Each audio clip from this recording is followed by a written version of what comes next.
मुश्किल से अब 7 या 8 दिन बचा हुआ है बीपीएससी टीआरई 3.0 वाले एग्जाम में। 19 से पेपर स्टार्ट है, 19, 20, 21, 22। अब आपका पेपर जब भी हो 19, 20, 21, 22, मतलब कि जो 19 वाला पेपर है उसमें 7 से 8 दिन बचा हुआ है।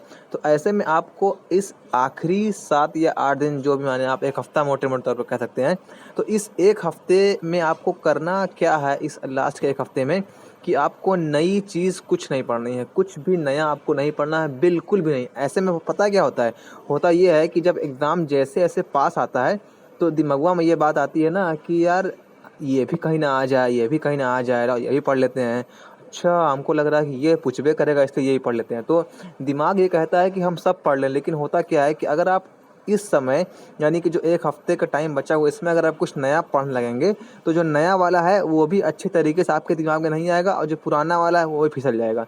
तो बेहतर ये होता है इस वक्त में कि जितना पढ़ा गया है उसको रिवीजन किया जाए, जितना पढ़ा गया उसको रिवीजन किया जाए।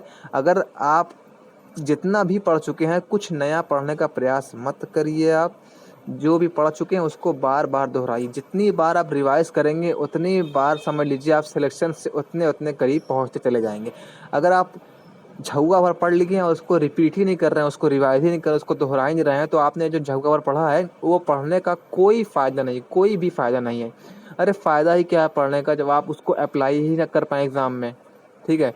तो आप चीज़ें कम पढ़िए लेकिन सॉलिड पढ़िए, कि अगर जो आपने पढ़ा है वही इम्तिहान में अगर आ गया तो आप उसको कर ले जाएँ। यकीन मानिए, अगर जो आपने पढ़ा है अगर वही इम्तिहान में आ गया और आप ना कर पाएँ, तो आप अपने आप को कोसेंगे कि हम किस तरीके की पढ़ाई किए थे कि हम पढ़ने के बाद भी क्वेश्चन को नहीं बना पा रहे हैं। अगर मतलब आप जो ना पढ़ा हुआ उससे सवाल आ गया है तब तो कोई बात ही नहीं, लेकिन अगर आपका पढ़ा हुआ सवाल आ गया तो आपको बाद में अफ़सोस ना करना पड़े, इसलिए रिवीजन करते रहिए। एक बात। दूसरी बात ये है कि अपनी तुलना किसी से ना करिए, क्योंकि तुलना जो है वो ज़िंदगी में अगर आप किसी से करेंगे तो आप हमेशा तकलीफ़ में रहेंगे। चाहे वो किसी भी फ़ील्ड की बात हो, नौकरी में बात हो या फिर पैसे की बात हो, जॉब की बात हो, इम्तिहान की बात है, किसी भी क्षेत्र में आप अगर अपनी तुलना किसी दूसरे से करेंगे तो आप नुकसान में रहेंगे। आप अलग हैं और जिससे आप तुलना कर रहे हैं वो अलग है। दोनों की परिस्थितियाँ जो है वो अलग-अलग है। तो आप कभी भी तुलना ना करें। ऐसे में अपने अंदर नेगेटिविटी भर जाती है, तो इसलिए तुलना ना करें कि उसका 100 नंबर आ रहा है, मेरा 80 आ रहा है। तो आप जो है वो अपनी तुलना अपने से करें कि मेरा 80 आ रहा है तो हम इसको 90, 100, 110 कर ले जाएँगे, ठीक है? और तीसरी बात है कि जितना ज़्यादा से ज़्यादा हो सके मॉक टेस्ट दीजिए। मैं बार-बार ये बात कहूँगा कि मॉक टेस्ट दीजिए। मॉक टेस्ट ही आपको इम्तिहान में हीरो बनाएगा, क्योंकि जो गलती आप इम्तिहान में करने वाले हैं अगर वही आप मॉक टेस्ट दे देंगे तो आपको अपनी गलती मॉक टेस्ट में ही मालूम पड़ जाएगी। तो जितना ज़्यादा से ज़्यादा मॉक टेस्ट आप दे सकते हैं दीजिए।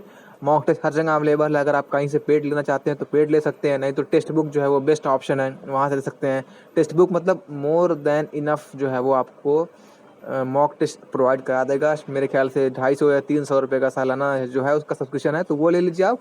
मॉक टेस्ट लगाइए, रिवाइज़ करते रहिए, बस आराम से जो है वो खाइए, पढ़िए, सोइए।